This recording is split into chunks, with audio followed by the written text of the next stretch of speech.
જૂનાગઢમાં દલિત યુવકને અપહરણ કરી માર મારવાના કેસમાં પોલીસે મુખ્ય આરોપી ગણેશ જાડેજા ઉર્ફે ગણેશ ગોંડલને ઝડપી પાડ્યો છે। પરંતુ ત્યારબાદ જ્યારે જૂનાગઢ પોલીસ દ્વારા ગણેશ ગોંડલને રિમાન્ડ માટે રજૂ કરવામાં આવ્યો ત્યારે કોર્ટ દ્વારા તેના રિમાન્ડ નામંજૂર કરવામાં આવ્યા હતા અને તેને જ્યુડિશિયલ કસ્ટડીમાં મોકલી દેવામાં આવ્યો। ત્યારે જૂનાગઢ પોલીસ દ્વારા હવે હાઈકોર્ટના દ્વાર ખખડાવવામાં આવશે અને તેના ફર્ધર રિમાન્ડ છે તેની માગણી કરવામાં આવશે। નમસ્કાર, હું મયુર મેવાડા, આપ જોઈ રહ્યા છો નિર્ભય ન્યૂઝ। જૂનાગઢ પોલીસે ગોંડલના ગણેશ જાડેજા ઉર્ફે ગણેશ ગોંડલને એટ્રોસિટી, અપહરણ અને હત્યાની કોશિશ જેવી ફરિયાદના કેસમાં તેની ધરપકડ કરી છે। ધરપકડ બાદ ગણેશ ગોંડલને પોલીસ દ્વારા કોર્ટમાં રજૂ કરવામાં આવ્યો હતો, જેમાં પોલીસ દ્વારા 7 દિવસના રિમાન્ડની માગણી કરવામાં આવી હતી, પરંતુ નામદાર કોર્ટે રિમાન્ડ નામંજૂર કરી તેને જ્યુડિશિયલ કસ્ટડીમાં મોકલી આપ્યો હતો। ત્યારે હવે જૂનાગઢ પોલીસ દ્વારા ગુજરાત હાઈકોર્ટના દ્વાર ખખડાવવામાં આવશે। ગુજરાત હાઈકોર્ટમાં જૂનાગઢ પોલીસ દ્વારા ફર્ધર રિમાન્ડની માગણી કરવામાં આવશે। પોલીસ દ્વારા અગાઉ જે 10 મુદ્દાઓને લઈને રિમાન્ડની માગણી કરવામાં આવી હતી, ત્યારે આ સાથે જ સોમવારે પોલીસ સેશન્સ કોર્ટમાં એટલે કે જૂનાગઢ સેશન્સ કોર્ટમાં પણ ગણેશ જાડેજાની 3 દિવસની પૂછપરછ માટે એટલે કે સૂર્યોદયથી લઈને સૂર્યાસ્ત સુધીની પૂછપરછ માટેની જે 3 દિવસ માટે એક અરજી કરશે અને તેની સાથે જ ગુજરાત હાઈકોર્ટમાં તેના ફર્ધર રિમાન્ડની માગણી પણ કરવામાં આવશે।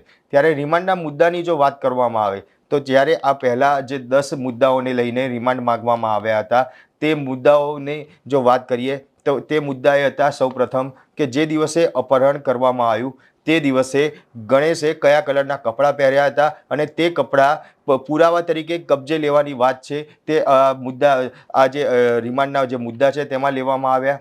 ફરિયાદીને જે માર મારવામાં આવ્યો હતો, માર માર્યા બાદ તેને કપડાં કાઢીને ફરી માર્યો અને તેનો જે વિડીયો છે તે બનાવવામાં આવ્યો હતો।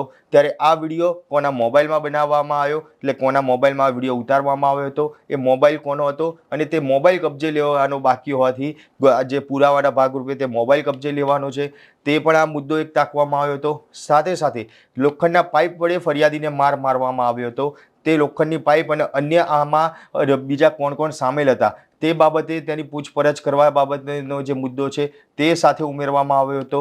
સાથે જે ગાડીઓ ગોંડલ લઈ જવામાં આવી હતી એટલે કે જૂનાગઢથી જ્યારે અપહરણ કરવામાં આવ્યું અને ગોંડલ સુધી જે ગાડીમાં લઈ જવામાં આવ્યા અને અન્ય બીજી એની સાથે જે ગાડીઓ હતી તે ગાડીઓ કોની હતી અને આમાં બીજા અન્ય કોણ લોકો છે આ મુદ્દાને લઈને પણ પૂછપરછ છે કરવાની વાત કરવામાં આવી છે। સાથે એક વ્યક્તિએ ત્યાં ગાડી પોતાને પોલીસની ઓળખ આપી હતી, ખરેખર તે વ્યક્તિ પોલીસવાળો હતો કે નહીં અને તે કોણ છે તે બાબતની તપાસ કરવા માટે જે પૂછપરછ છે તે કરવાનો મુદ્દો સાથે અંદર ઉમેરવામાં આવ્યા હતા। એટલે આવા અલગ અલગ જે 10 મુદ્દાઓ છે તે 10 મુદ્દાઓને લઈને જે સેશન્સ કોર્ટ છે તેમાં રિમાન્ડ છે તે માગ્યા હતા।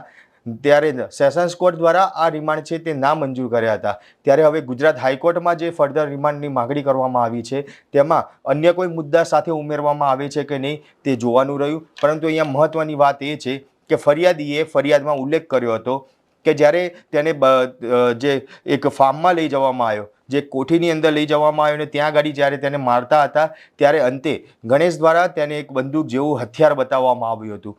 તે હથિયાર કોનું હતું અને તે હથિયાર ક્યાં છે એ બાબતે પણ પોલીસે ખરેખર પૂછપરછ કરવાની જરૂર છે।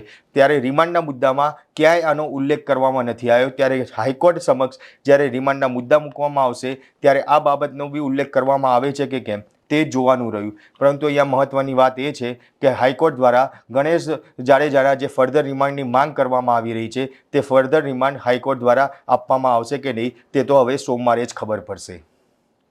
ત્યારે આપ શું માની રહ્યા છો કે હાઈકોર્ટ દ્વારા ખરેખર ગણેશ જાડેજાના ફર્ધર રિમાન્ડ આપવામાં આવશે? કોમેન્ટ બોક્સમાં જરૂરથી જણાવજો અને અમારી નિર્ભય ન્યૂઝ ચેનલને લાઇક, શેર અને સબસ્ક્રાઇબ કરવાનું ભૂલશો નહીં। આભાર।